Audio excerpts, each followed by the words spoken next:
제 비밀의 말씀은 창세기 35장 8절 1절입니다.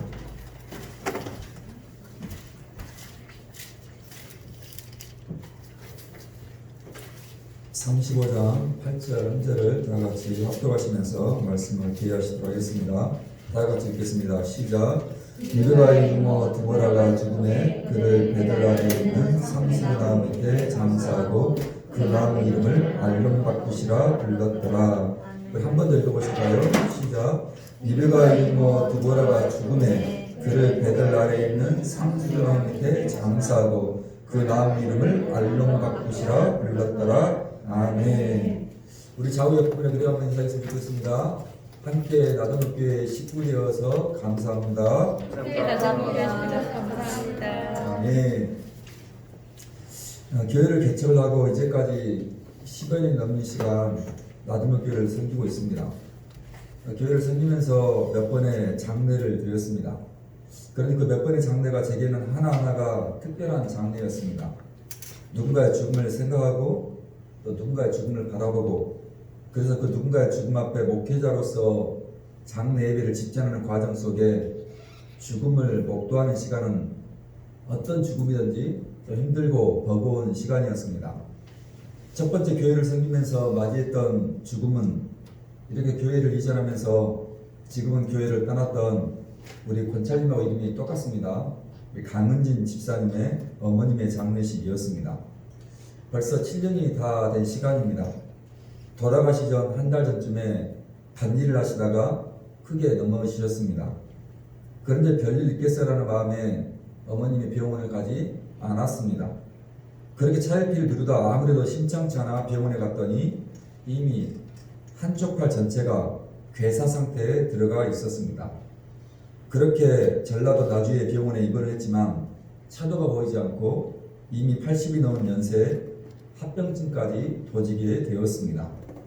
그렇게 병원에 1, 2주를 입원을 하셨지만 차도를 보이지 않고 이 땅의 마지막 숨을 거두셨습니다. 그렇게 해서 전라도 나주의 장례식장에 교회 식구들과 함께 도착을 해서 어머님의 죽음 앞에 예배를 드렸습니다. 그리고 두 번째 장례식은 6년 전 저희 아버님의 장례식이었습니다. 태양 판정을 받으시고 형님이 계신 여수에서 어머님과 함께 요양을 하셨습니다. 어머님이 너무 힘드시니까 자식들은 요양공원에 아버지를 보내자는 말에 어머님은 절대 그럴 수 없다는 말씀을 하셨습니다. 어떻게든 내가 아버지 건사하겠으니 너희들은 걱정 말라시며 역정을 내시며 여수에서 넉 달이 넘는 시간 아버님 간호에 힘을 쓰셨습니다. 그러나 결국 6년 전 2014년 겨울 구정을 앞에 두고 이 땅의 마지막 숨을 거두셨습니다. 아버님의 죽음은 무엇보다 어머님에게 가장 큰 슬픔의 시간이었습니다. 함께 부부로 살아오면서 옛날 대부분의 삶처럼 한 번도 아버님이 살갑게 살아오지 못했던 남편이었지만 남편의 빈자리 부재는 70이 다 된 나이에 혼자라는 허전함과 혼자라는 두려움과 혼자라는 슬픔이 심하게 몰려왔던지 아버님을 그렇게 떠나보내고 근 3년이라는 시간 동안 제가 전화할 때마다 눈물을 보여주셨습니다. 세 번째 장례식은 지난 10여 년의 목회정 속에 가장 힘들고 가장 아픈 장례 예배였습니다. 우리 선심사님의 9살 딸 하연이의 뜻하지 않았던 죽음이었기 때문에 그렇습니다. 2달 가까이 병원에 입원했던 하연이었습니다. 처음에는 다들 금방 일어날 것이라고 생각했고 다들 큰 걱정 없이 병원에 입원했던 하연이를 지켜보았습니다. 그렇게 한 주, 2주 시간이 지나면서 이상한 방향으로 흘러가기 시작을 했습니다. 분당의 차병원에서 서울 삼성병원까지 옮겼지만 또 그렇게 수술을 받았지만 수술을 받고 2주 만에 그 어린 9살 하연이가 사랑하는 아빠와 엄마의 품을 떠났습니다. 목사님, 하연이 하늘나라 갔습니다. 전화를 받고 머리가 멍했습니다. 한참이나 그 전화를 받고 화도 나고 속도 많이 상했습니다. 연세가 드신 분들의 장례의식이야 크게 어려움이 덜하지만 9살 아이의 장례의식은 생각처럼 쉬운 문제가 아니었습니다. 그래서 두 번의 장례 설교를 준비하면서 제가 해줄 수 있는 가장 최선은 제가 우리 하연이를 선심사님 뱃속에서부터 지켜보아왔고 또 이 땅에 9년을 살아가면서 가까이에 보아왔던, 그래서 제가 기억하고 추억하고 있는 우리 하연이의 이야기로만 장례 설교문을 준비를 했습니다. 그렇게 3일의 장례식이 끝나고 여전히 제 마음의 한켠에 무거운 마음은 우리 신두 집사님과 또 선심 집사님을 바라볼 때마다 떠나지 않고 남아 있었습니다. 지난주가 우리 하연이 14번째 생일이었고 이제 2달 후인 9월 24일이면 우리 하연이의 5주기를 맞이하는 날입니다. 우리 선심 집사님께서 장례식을 다 마치면서 저에게 했던 말은 지금도 제 가슴에 품고 있는 말입니다. 목사님, 우리 하연이 이제 아무도 기억해 주지 못하면 어떻게 하나요?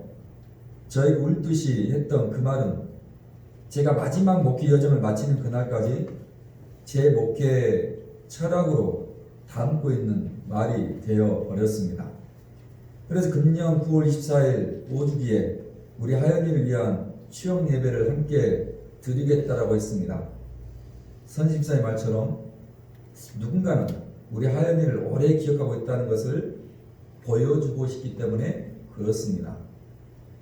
그리고 가장 최근에 맞이했던 죽음은 우리 신집사님의 아버님의 죽음이었습니다.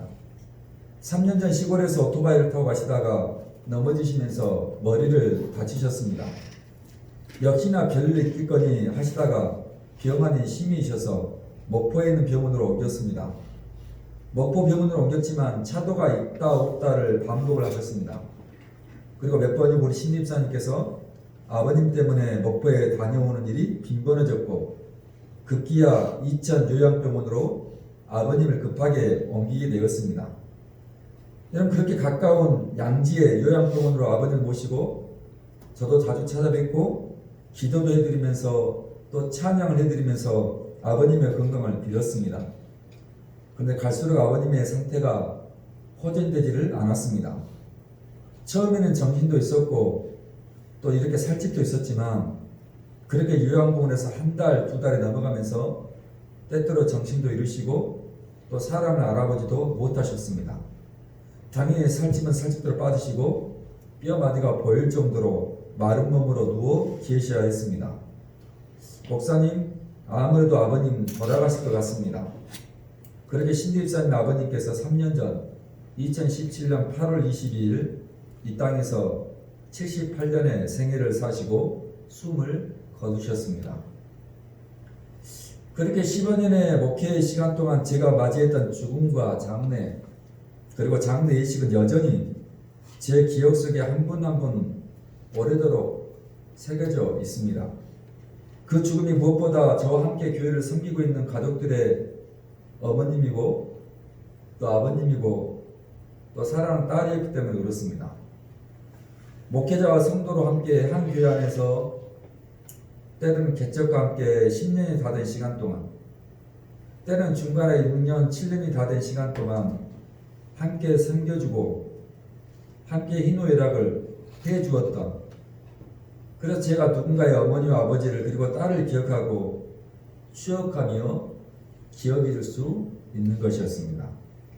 오늘 우리가 살펴볼 비밀의 말씀 역시 바로 누군가의 죽음 앞에 기억하고 추억하는 한 장면의 이야기입니다.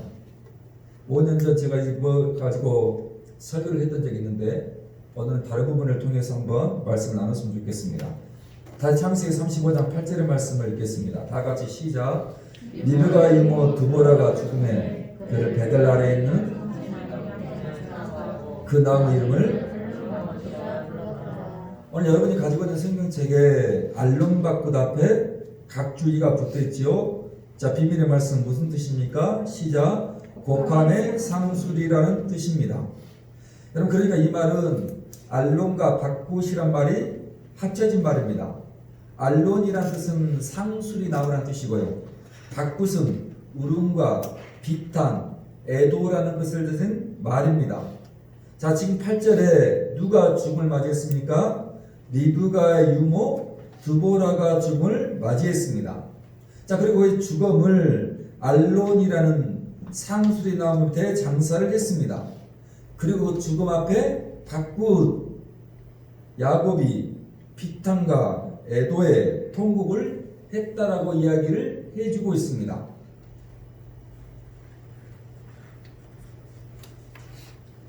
자, 지금 이 이야기는 야곱에 대한 이야기입니다. 여러분, 야곱이 누굽니까? 여러분, 그의 형 에서를 팥죽 한 그릇에 속이고 또 그의 아버지 이삭을 속이고 외삼촌의 집으로 도망을 갔던 인물 아닙니까? 그래서 많은 성경학자들이나 설교자들은 이 야곱을 우리들 인생과 가장 많이 닮은 사람이었다고 얘기할 정도로 우리들의 모습과 근접한 모습이라고 얘기를 합니다. 여러분, 우리가 오늘 비밀의 말씀들 시리즈를 시작하면서 제가 3번에 걸쳐서 베델과 분니엘과 그리고 야곱이 나중에 그의 이름을 이슬라로 바꾸지 않습니까?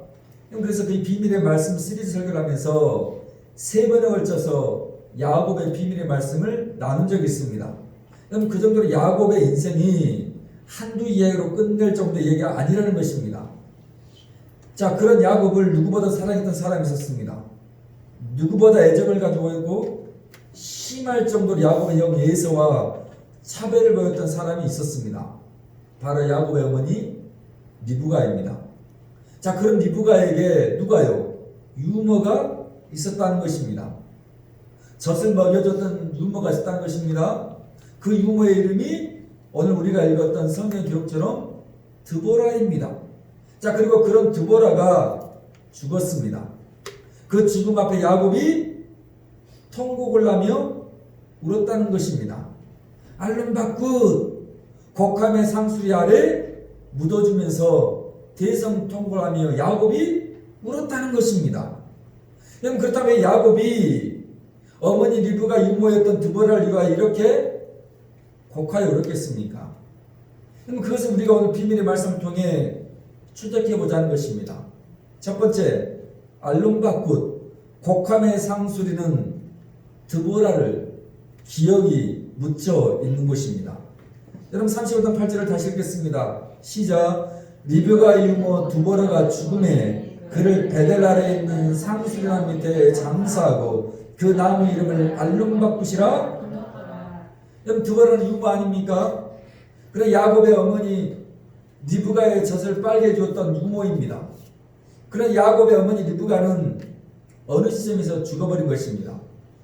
아마 야곱이 그를 죽이려 했던 형 에서를 피해서 외삼촌의 집에서 더부살이를 하고 있었을 때 죽었을 것입니다. 문제는 외삼촌의 집에 더부살이를 하고 살면서 어머니 리브가 죽었는데 야곱에게 소식이 전달되지 못한 것 같습니다. 당연히 어머니 죽음을 보지 못하고 가지도 못했습니다. 왜냐하면 성경이 그런 기록이 없기 때문에 그렇습니다. 그리고 외삼촌의 집에서 20년을 더부살이를 하고 이제 야곱의 고향으로 떠나게 됩니다. 근데 문제는 고향에 가더라도 팥죽 한 그릇에 장작분을 샀던 장작분을 팔았던 형 예서가 동생을 죽이기 위해서 살기가 등등했을 것이라는 염려가 야곱에게 있었습니다. 그래서 야곱의 고향 가는 길에 위치했던 일전에 비밀의 말씀에 설교했던 것처럼 모든 것이 텅 비었다는 뜻의 야복강가에서 밤을 새며 걱정과 근심 가운데 있을 때 하나님께서 나타나 야곱과 뭘 하신 겁니까? 씨름을 합니다. 그래서 야곱의 이름을 이스라엘로 바꾸어줍니다. 여러분, 그렇게 야복강을 건너서 야곱의 형 에서를 만납니다.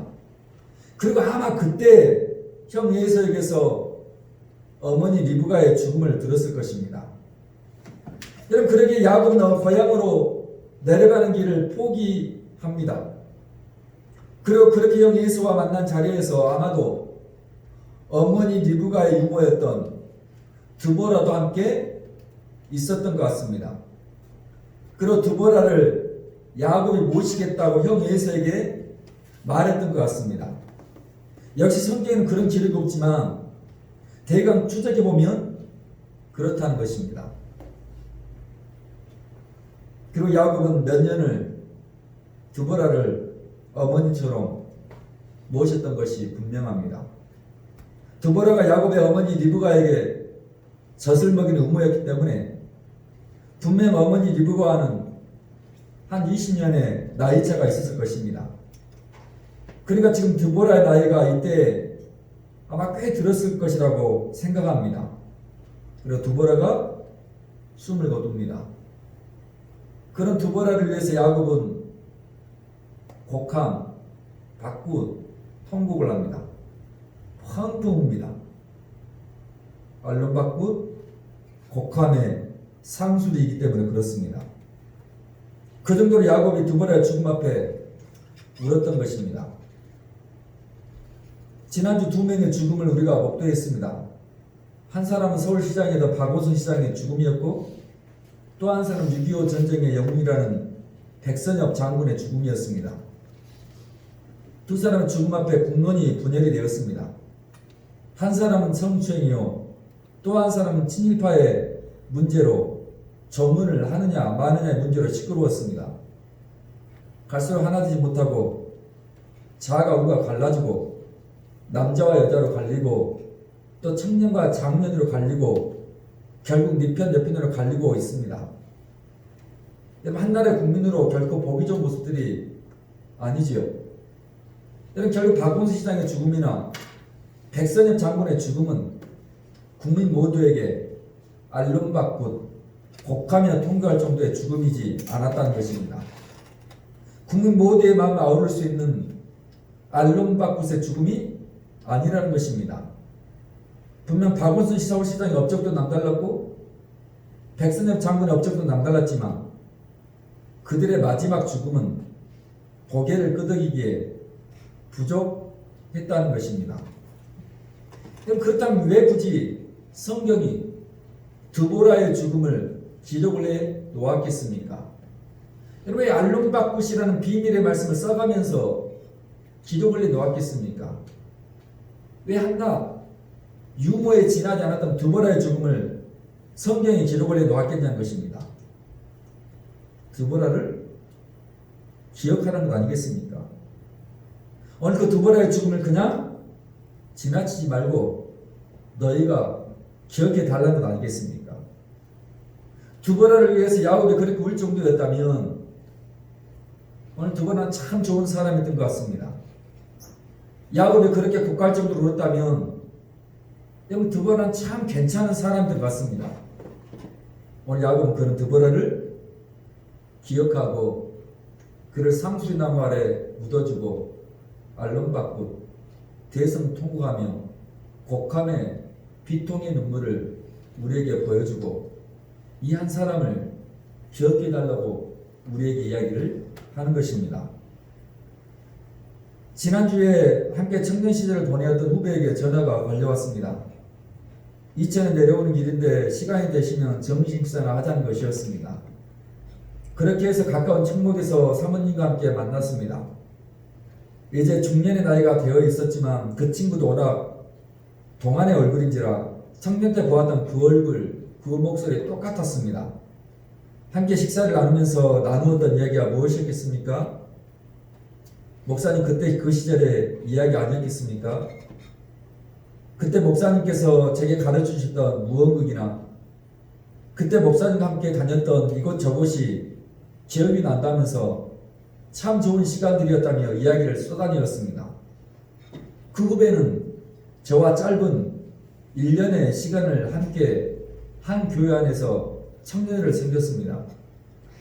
여러분 그런데 그 짧은 1년이었지만 나이 40이 넘은 중년의 나이였지만 그 시절을 기억을 하고 제게 그 이야기를 해 주었습니다. 제가 그 후배의 만남을 2주 전 주보 칼럼에 올렸고 그 칼럼을 제가 페이스북에 업로드를 했습니다. 제 글을 보고 당시 함께 청년을 섬겼던 또 다른 후배가 짧은 댓글 하나 달았습니다. 옛날 생각나네요. 그리고 그 글을 보고 또 다른 후배는 이런 댓글을 남겼습니다. 너무 좋은 시간들, 황 목사님과의 성경 공부는 기독교인이 언제든 새로운 시각과 삶을 살 수 있다는 것을 알려준 시간이었습니다. 고마워요, 목사님.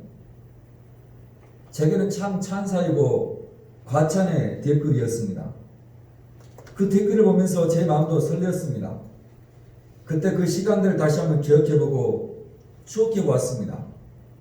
그때 그랬다는 이야기가, 옛날 생각난다는 이야기가, 또 고마워요 목사님이라는 그 말들이 저에게는 그래도 내 인생이 누군가에게 기억이 될 정도로 의미 있는 시간들을 보내었다는 사실 앞에 감사한 것 아니겠습니까? 오늘 제가 누군가에게 그런 사람으로 기억이 되고 있다면 오늘 여러분들은 어떤 분으로 기억이 되고 계십니까? 여러분이 만난 직장의 동료들에게 오늘 여러분은 어떤 사람으로 기억나십니까? 또 여러분이 알고 있는 친구들에게 여러분은 어떤 친구의 모습으로 기억이 되고 계십니까? 오늘 여러분이 다니고 있는 우리 나들목 교회에서 또 여러분은 목회자에게 또 여러 사람들에게 어떤 모습으로 기억이 남고 계실까요? 제가 설교 시간에 종종 여러분들의 이야기를 여러분의 삶에 설교의 재료를 사용하고 또 AR로 사용하는 이유가 다른 데 있지 않습니다. 오늘 여러분의 이야기와 여러분의 삶의 한 토막들을 기억해주고 싶기 때문에 그렇습니다. 우리 선심사님께서 우리 하연이 죽음 앞에 저에게 했던, 목사님 이제 우리 하연이 아무도 기억해주지 않으면 어떻게 해요? 라는 그 말이 제 목회 여정 가운데 중요한 철학이 되었기에, 때로 우리 윤미라 집사님이나 또 우리 권현 집사님이 이렇게 살았다는 간증, 앞으로 우리 은진 감찰님과 또 우리 숙형 권찰님이 이렇게 보내었다는 이야기, 우리 하민이와 또 태아와 또 지안이와 우리 은혜이가 이런저런 이야기들이 있었지라면서 제 설교문 곳곳에 여러분을 기억하는 장면들이 있다는 것이 여러분에게는 제가 댓글을 바라보며 감사했던 것처럼 감사의 고백으로 남았으면 좋겠습니다. 제가 목회를 마치는 그날까지 여러분의 아름다운 간증과 여러분의 아름다운 이야기거리들이 무수히 제 설교의 한 편 한 편에 자리 잡아 놨으면 좋겠습니다. 오늘 두 번째 알룸바쿠스의 곡함의 상수리는 드보라의 헌신을 기억해 달라는 것입니다. 다시 35장 8절 말씀을 읽겠습니다. 시작.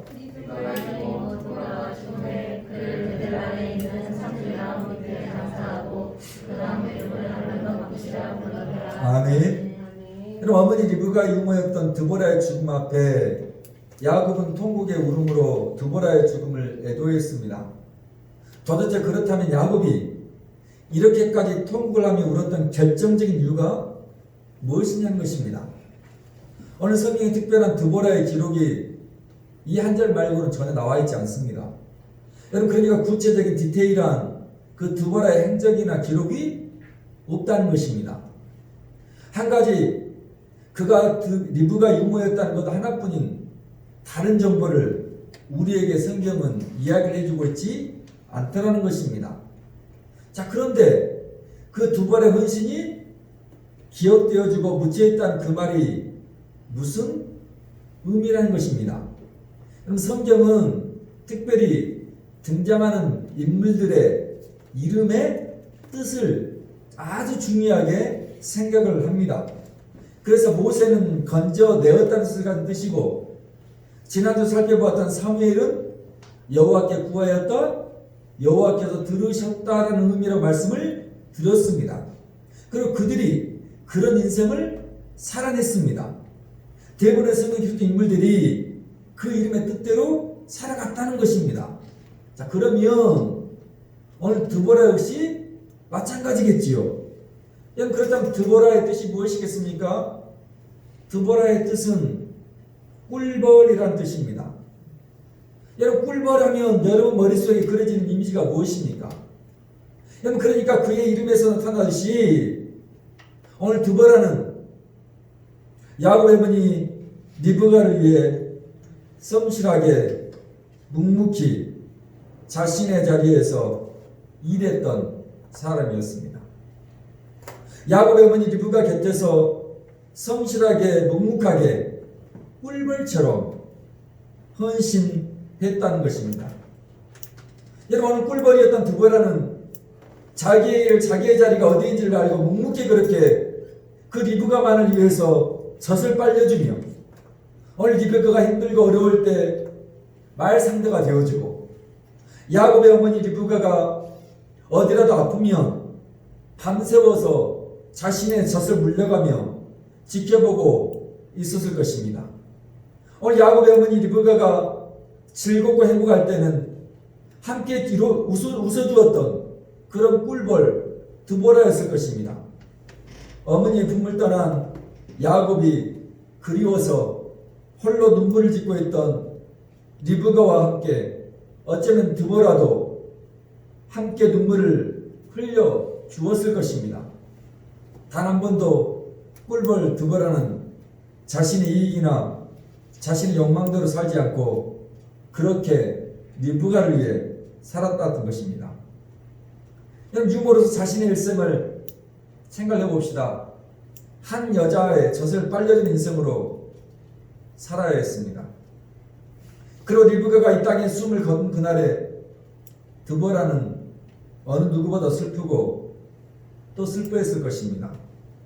아마 통곡하며 또 통곡하며 울고 울었을 것입니다. 여러분, 꿀벌의 인생을 살다간 드보라의 모습이 리브가의 아들 야곱에게는 결코 지나칠 수 없었던 죽음이었던 것입니다. 오직 여호와 벌만을 위해서 묵묵히 성실히 살아갔던 꿀벌들처럼 오늘 드보라 역시 오직 자신의 여왕벌이었던 그 야곱의 어머니 리브가를 위해 묵묵히 성실히 자신의 젖가슴을 열어 보이며 키웠던 리브가를 위해 그의 평생을 헌신함으로 살아갔던 일생을 보내주었던 여자입니다. 옛 여자로서 일생을 드보라 역시 살고 있지 않았겠습니까? 옛 여자로서의 삶을 드보라 역시 살고 있지 않았겠습니까? 근데 그 여왕벌이었던 그 리브가를 위해 꿀벌 드보라는 아낌없이 자신의 전부를 내어준 것입니다. 그것을 야곱은 리멤버 기억하고 알론박꽃 상수리 나무에 그의 죽음을 묻어주면서 대성 통곡을 하는 것이고 오늘 우리에게 그 꿀벌 드보라를 기억해달라고 이야기를 하는 것입니다. 오늘 여러분이 묻힐 알론박꽃은 어디이십니까? 오늘 꿀벌처럼 여러분의 헌신이 묻혀있어야 할 곳은 어디이십니까? 그 묻힌 곳에 여러분을 기억하고 헌신했던 여러분을 생각하며 대성통곡해 줄 수 있는 그 사람이 오늘 여러분 가운데 있으십니까? 3년 전 8월 22일 오후 늦은 시간에 신두 집사님께서 전화를 하셨습니다. 목사님, 아버님이 힘드실 것 같습니다. 그래서 부랴부랴 요양병원을 향했습니다. 그렇게 가는 도중 아버님은 이 땅에서의 마지막 한 번의 숨을 쉬지 못하시고 눈을 감으셨습니다. 병원에 도착을 해서 병실에 올라갔습니다. 그리고 침대에는 78년의 삶을 사셨던 아버님의 주검이 CT에 묻혀 있었습니다. 그리고 그 자리에서 가장 슬픈 말을 제가 드려야 했습니다. 우리 신집사님께서 아버님을 내려다보시고 이렇게 넋두리처럼 이야기를 하셨습니다. 그렇게 고생만 하시다. 그렇게 고생만 하시다라면서 눈물을 흘리셨습니다. 한 시간 후에 막내 아들이 도착을 했습니다. 막내 아들도 아버님의 죽음 앞에 형님과 똑같은 이야기를 하셨습니다. 아버지, 그렇게 고생만 하시다. 그렇게 고생만 하시다. 그 말이 참 슬펐습니다. 여러분 그렇게 평생 고생하시다 그렇게 평생 꿀벌처럼 일만 하시다 그렇게 험악한 세월 사신 아버지의 자리가 안쓰럽고 속상했습니다. 여러분 그런 아버지의 마지막 모습을 보자니 그 마음이 이심전심 아니었겠습니까? 여러분 우리 자식들이 보기에 그렇게 꿀벌처럼 고생만 하시다 가신 인생입니다.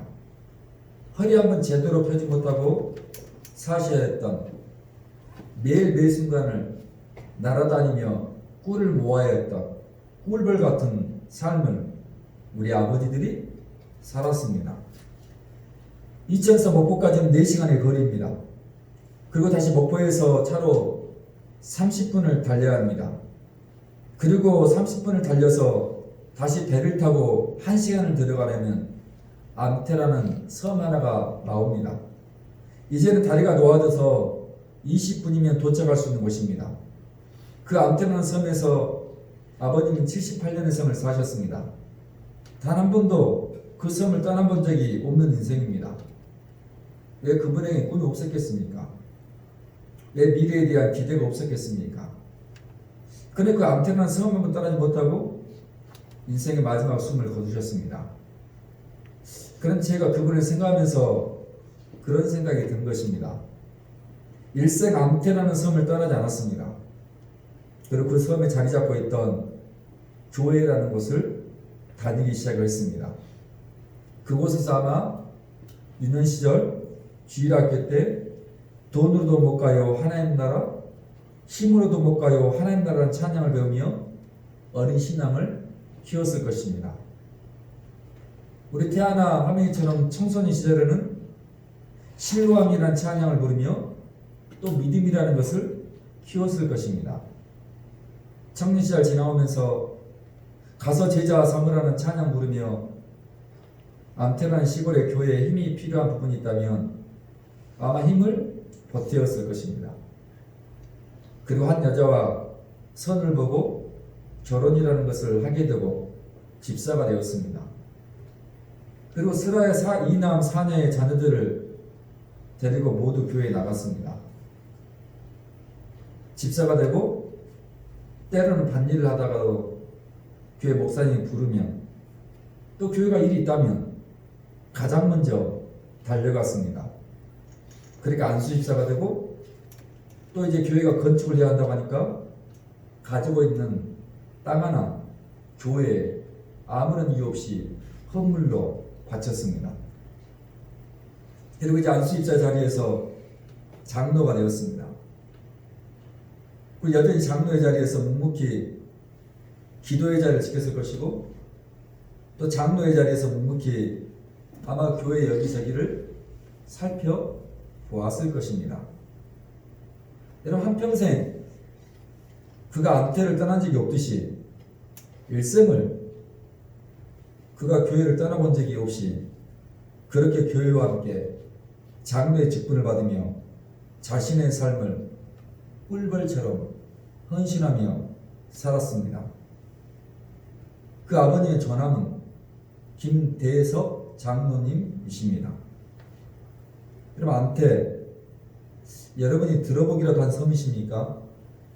김대석 장로 여러분 역시 들어보기라도 한 이름이십니까? 그러나 오늘 제가 이 말씀을 드리는 이유가 무엇입니까? 이렇게라도 누군가는 리브가 이모 꿀벌이었던 드보라를 야곱이 기억하며 성경의 알론박꽃 곡함의 상수로 기억했듯이 김대석 장로님의 78년의 일생과 그분의 헌신을 누군가는 기억하고 있어야 하기 때문에 그렇습니다. 그리고 그렇게 아버님의 모습을 따라 여러분이 아는 것처럼 우리 김신미 집사님도 아직도 미약하고 부족하고 늘 손이 필요한 우리 나들목 교회에서 그 다른 누구보다 더하디 더한 헌신을 보여주고 있습니다. 저에게는 가장 큰 힘이 되는 게 사실입니다.